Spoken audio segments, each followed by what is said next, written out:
അപ്പോൾ പ്രിയപ്പെട്ടവരെ, ഇന്നത്തെ ഒരു വലിയ വാർത്ത എന്ന് പറയുന്നത്, അല്ലെങ്കിൽ ഇന്ന് കേരളം ഏറ്റവും കൂടുതൽ ശ്രദ്ധ കേന്ദ്രീകരിക്കുക ആഗോള അയ്യപ്പ സംഗമത്തിലേക്ക് തന്നെയായിരിക്കും അല്ലേ? നമുക്ക് ഈ ആഗോള അയ്യപ്പ സംഗമം വിളിക്കാൻ ഇടയാക്കിയ സാഹചര്യം അറിയാം. അതിന് പിന്നാലെ ഉയർന്നു വന്ന വാദപ്രതിവാദങ്ങളൊക്കെ വാർത്തകൾ ശ്രദ്ധിക്കുന്ന എല്ലാവർക്കും അറിയാം. ഇപ്പോൾ BJPയും അതേപോലെ തന്നെ UDFും UDF ഇപ്പോൾ പറയുന്നത് അവർ ബഹിഷ്കരിക്കുകയല്ല, വിട്ടുനിൽക്കുകയാണെന്നാണ് പറയുന്നത്.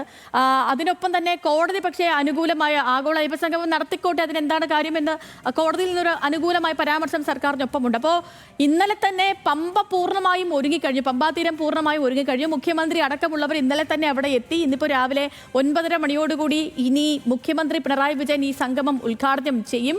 വിദേശ പ്രതിനിധികളൊക്കെ ഉൾപ്പെടെ 3500 പേര് ഈ സംഗമത്തിൽ പങ്കെടുക്കും. 3 വേദികളിലായിട്ടാവും ചർച്ചകളൊക്കെ നടക്കുക. മാത്രമല്ല, പിന്നെ ഇത്രയും ആളുകൾ വരുന്നത് കൊണ്ട് തന്നെ സുരക്ഷയിലും ഒരു വിട്ടുവീഴ്ചയും വരുത്തിയിട്ടില്ല. 1000 പോലീസ് ഉദ്യോഗസ്ഥരെയാണ് സുരക്ഷയ്ക്കായി വിന്യസിച്ചിട്ടുള്ളത്. ഇനി തീർത്ഥാടകർ എത്തുകയാണെങ്കിൽ, ഇന്നിപ്പോൾ തീർത്ഥാടകർ നിശ്ചയമായും എത്തും. അപ്പോൾ അങ്ങനെ എത്തുന്ന തീർത്ഥാടകർക്ക് ആഗോള അയ്യപ്പ സംഗമം മൂലം ഒരു ബുദ്ധിമുട്ടും ഉണ്ടാകില്ല എന്നും പോലീസ് അറിയിച്ചിട്ടുണ്ട്. ഈ സംഗമത്തിലൂടെ ലക്ഷ്യമിടുന്നത് ശബരിമലയുടെ അടിസ്ഥാന വികസനം മാത്രമാണെന്നാണ് Devaswom board president PS Prashanth news മലയാളത്തോട് പറഞ്ഞത്. നമുക്ക് അദ്ദേഹത്തിന്റെ വാക്കിൽ കേൾക്കാം. 9 മണിയോടുകൂടി 9:09 രജിസ്ട്രേഷൻ പൂർത്തിയാവും. ഈ മെയിൻ വേദിയിൽ 8 മണിക്ക് ഭജൻ ആരംഭിക്കും. അതിനുശേഷം 9:30 തന്നെ ഉദ്ഘാടന സമ്മേളനം ആരംഭിക്കണമെന്നാണ് ഞങ്ങൾ വിചാരിക്കുന്നത്. ബഹുമാനപ്പെട്ട മുഖ്യമന്ത്രി എത്തിച്ചേർന്നിട്ടുണ്ട്. കൃത്യം 9:30 തന്നെ ഉദ്ഘാടന സമ്മേളനം ആരംഭിക്കണമെന്നാണ് ഞങ്ങൾ വിചാരിക്കുന്നത്. പ്രതിപക്ഷത്തിന് വിയോജിക്കുവാനൊക്കെയുള്ള അഭിപ്രായ വ്യത്യാസം രേഖപ്പെടുത്തുവാനൊക്കെയുള്ള സംവിധാനമാണല്ലോ ഒന്നുമില്ലാണല്ലോ പ്രതിപക്ഷം എന്ന് പറയുന്നത്. അവർക്ക് അവരുടേതായ അഭിപ്രായമുണ്ട്, അവർ പ്രകടിപ്പിക്കട്ടെ. എല്ലാത്തിനെയും ഞങ്ങൾ സ്വാഗതം ചെയ്യുന്നു. അപ്പോൾ പമ്പാ തീരത്ത് നിന്ന് ഈ വിവരങ്ങൾ, അതായത് ഈ ആഗോള അയ്യപ്പ സംഗമം തുടങ്ങുന്നതല്ല, ഈ ആഗോള അയ്യപ്പ സംഗമത്തിന്റെ എല്ലാ കാര്യങ്ങളും അത് കൃത്യമായും വ്യക്തമായും തത്സമയവും പ്രേക്ഷകരിലേക്ക് അപ്പോൾ എത്തിക്കാൻ ന്യൂസ് മലയാളത്തിന് വലിയൊരു ടീമും അവിടെ ഉണ്ട്. അപ്പോൾ ഇന്നിപ്പോൾ നമുക്ക് ദേവൻ MPയും അനു VSും കൂടി എനിക്കിപ്പം ചേരുന്നു. ആദ്യം അനു VSിലേക്ക് പോവാം. Anu, good morning. അപ്പോൾ സർക്കാരിനെ സംബന്ധിച്ചിടത്തോളം വലിയൊരു ലക്ഷ്യത്തിന്റെ തുടക്കമാണ് ആഗോള അയ്യപ്പ സംഗമം. അപ്പോൾ ഇന്നിപ്പോൾ അല്പസമയത്തിന്, ഇനിയിപ്പോൾ കുറച്ച് സമയം കൂടെ ഉള്ളൂ മുഖ്യമന്ത്രി പിണറായി വിജയൻ സംഗമം ഉദ്ഘാടനം ചെയ്യാൻ.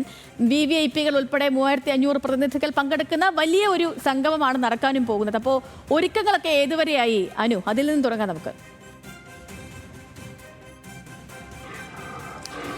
Sethu, good morning. നേരത്തെ കഴിഞ്ഞ പിള്ളേരിൽ ഗുഡ് മോർണിംഗ് പറയാൻ പറ്റില്ല. ഏതായാലും ഇപ്പോൾ ഗുഡ് മോർണിംഗ് പറയുന്നു. ഏതായാലും ഈ ആഗോള അയ്യപ്പ സംഗമവുമായി ബന്ധപ്പെട്ട ഒരുക്കങ്ങൾ, അതിൻ്റെ അവസാനവട്ട ഒരുക്കങ്ങളെല്ലാം പൂർത്തിയായി. 9:30 മുഖ്യമന്ത്രി പിണറായി വിജയൻ ഇവിടേക്ക് എത്തുകയും ഇതിൻ്റെ ഉദ്ഘാടനം നടത്തുകയും ചെയ്യും. നമുക്കറിയാം എന്തുകൊണ്ട് ഇങ്ങനെ ഒരു അയ്യപ്പ സംഗമം എന്നുള്ളതാണ് ഏറ്റവും പ്രധാനമായും രാഷ്ട്രീയമായി ഉയരുന്ന ഏറ്റവും പ്രധാനപ്പെട്ടൊരു ചോദ്യമായി നമുക്ക് കാണാൻ വേണ്ടി കഴിയുക. അതൊരു ഇപ്പോൾ ഈ തെരഞ്ഞെടുപ്പ് വർഷമാണ് വരാൻ വേണ്ടി പോകുന്നത്, തദ്ദേശ നിയമസഭാ തെരഞ്ഞെടുപ്പുകൾ. അപ്പോൾ അതുമായി മുന്നിൽ കണ്ടുള്ള സർക്കാരിൻ്റെ ഒരു രാഷ്ട്രീയ ലക്ഷ്യത്തോടെയുള്ള സംഗമം എന്നുള്ളത് തന്നെയാണ് ഈ പറയുന്ന പ്രതിപക്ഷം പ്രധാനമായും ആരോപിക്കുന്നത്. BJP ആയിക്കോട്ടെ കോൺഗ്രസ് ആയിക്കോട്ടെ എല്ലാവരും അവർ ബഹിഷ്കരിക്കുകയല്ല, വിട്ടുനിൽക്കുകയാണ് എന്ന് പറയുന്നു. എന്തുകൊണ്ട് ഇങ്ങനെ ഒരു അയ്യപ്പ സംഗമം, പ്രത്യേകിച്ച് ശബരിമല സ്ത്രീ പ്രവേശനവുമായി ബന്ധപ്പെട്ട് ഇടതുമുന്നണി സർക്കാർ എടുത്ത ചില നയങ്ങൾ, അതുമായി ബന്ധപ്പെട്ട് ചില പ്രശ്നങ്ങളുണ്ട്. അപ്പോൾ അതിനുള്ള പരിഹാരമാണോ ഇത് എന്നുള്ളതാണ് അവർ പ്രധാനമായും ചോദിക്കുന്നത്. പക്ഷേ സർക്കാരും ദേവസ്വം ബോർഡും പറയുന്നത്, ദേവസ്വം ബോർഡിന്റെ സിൽവർ ജൂബിലിയുമായി ബന്ധപ്പെട്ട് അവരുടെ ഏറ്റവും പ്രധാനപ്പെട്ട ഒരു പരിപാടിയാണ് ഈ അയ്യപ്പ സംഗമം. പ്രത്യേകിച്ച് ശബരിമലയുടെ ഒരു സമഗ്ര വികസനമാണ് ഇവർ ലക്ഷ്യമിടുന്നത് എന്നാണ് സർക്കാരും ദേവസ്വം ബോർഡും പറയുന്നത്. പ്രത്യേകിച്ച് ഇപ്പോൾ തത്വമസി എന്ന് പറയുന്ന ലോകത്ത് തന്നെ ഏറ്റവും മനോഹരമായ ഒരു സങ്കല്പം, അത് നീയാകുന്നു എന്ന സങ്കല്പം, അത് ലോകത്തിലേക്ക് എത്തിക്കുക, കൂടുതൽ ആളുകളെ ശബരിമലയിലേക്ക് കൊണ്ടുവരിക, ശബരിമലയുടെ സമഗ്രമായ വികസനം നടപ്പാക്കുക, ഇതൊക്കെയാണ് ഈ അയ്യപ്പ സംഗമത്തിലൂടെ സർക്കാരും ദേവസ്വം ബോർഡും ലക്ഷ്യമിടുന്നത്. ഏതായാലും ഏറ്റവും പ്രധാനം ഇതുമായി ബന്ധപ്പെട്ട് ഇന്നിപ്പോൾ ഈ തമിഴ്നാട് അടക്കം നമ്മൾ 8ഓളം സംസ്ഥാനങ്ങളിലെ മുഖ്യമന്ത്രിമാരെ വിളിച്ചിരുന്നു. പക്ഷേ ഇവിടെ ഇന്ന് എത്തുക തമിഴ്നാട്ടിൽ നിന്നുള്ള 2 മന്ത്രിമാർ മാത്രമാണ് ഔദ്യോഗികമായി ഈ ഇതിൽ എത്തുന്നത്. ഇപ്പോൾ നമ്മൾ കാണുന്ന ദൃശ്യങ്ങൾ ഇവിടുത്തെ പോലീസ് ക്രമീകരണങ്ങളുമായി ബന്ധപ്പെട്ടാണ്. ശക്തമായ സുരക്ഷ പമ്പാ തീരത്ത് ഒരുക്കിയിട്ടുണ്ട്. ഇപ്പോൾ ശബരിമലയുടെ സാധാരണ മാസപൂജ നടക്കുന്ന സമയമാണ്. അതുകൊണ്ട് തന്നെ സാധാരണ ഭക്തർക്ക് യാതൊരു വിധത്തിലും ഒരു പ്രശ്നവും ഉണ്ടാകരുത് എന്ന് ഹൈക്കോടതി നേരത്തെ ഈ അയ്യപ്പ സംഗമത്തിന് അനുമതി നൽകിക്കൊണ്ടുള്ള ഉത്തരവിൽ വ്യക്തമാക്കിയിരുന്നു.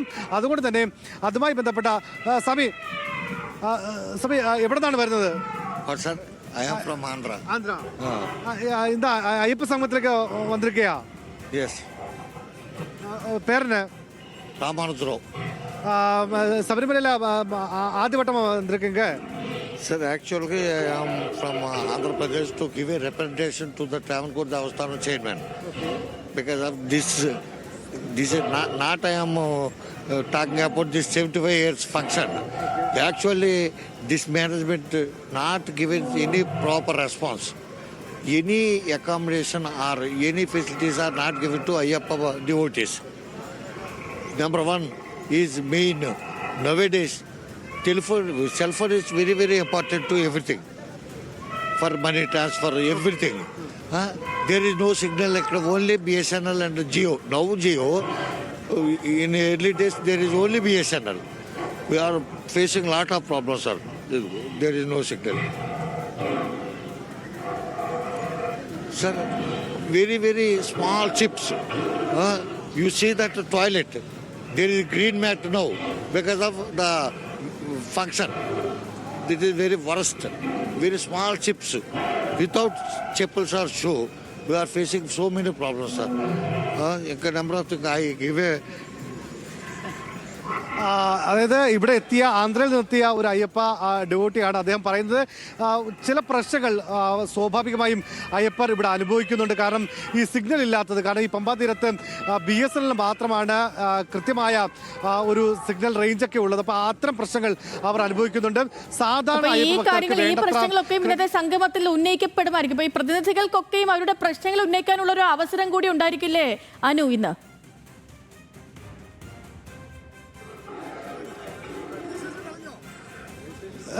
തീർച്ചയായും അത്തരം പ്രശ്നങ്ങൾ അവർ ഉന്നയിക്കുമെന്ന് തന്നെയാണ് നമുക്ക് മനസ്സിലാക്കാൻ വേണ്ടി സാധിക്കുന്നത്. പ്രത്യേകിച്ച് ഇവിടെ ഈ ടോയ്ലറ്റ് അടക്കമുള്ള പ്രശ്നങ്ങളുണ്ട്. ഇതൊക്കെ ഇന്നത്തെ ആഗോള അയ്യപ്പ സംഗമത്തിൽ പ്രധാന വിഷയമായി അയ്യപ്പർ, അതായത് 3 തരത്തിലുള്ള സെമിനാറുകളാണ് നടക്കുന്നത്. ഒന്ന് ശബരിമലയുടെ സമഗ്ര വികസനം, മറ്റൊന്ന് ശബരിമല ഈ തീർത്ഥാടന ടൂറിസവുമായി ബന്ധപ്പെട്ടുള്ളതാണ്. അതുമായി ബന്ധപ്പെട്ടുള്ള കാര്യത്തിൽ, കാരണം ഈ ശബരിമലയിൽ നിന്ന് ഏതൊക്കെ ക്ഷേത്രങ്ങളിലേക്ക് പോകാൻ വേണ്ടി കഴിയും, ആ തീർത്ഥാടന കാലം എങ്ങനെയാണ് പോവുക എന്നടക്കമുള്ള കാര്യങ്ങൾ. മറ്റൊന്ന് ഈ ആൾക്കൂട്ടം അല്ലെങ്കിൽ തിരക്ക് എങ്ങനെ നിയന്ത്രിക്കാം എന്നടക്കമുള്ള കാര്യങ്ങൾ. അങ്ങനെ 3 സെഷനുകളാണ് ഇവിടെ നടക്കുന്നത്. ഏതായാലും കൂടുതൽ ആളുകൾ ഇവിടേക്ക് എത്തുന്നുണ്ട്.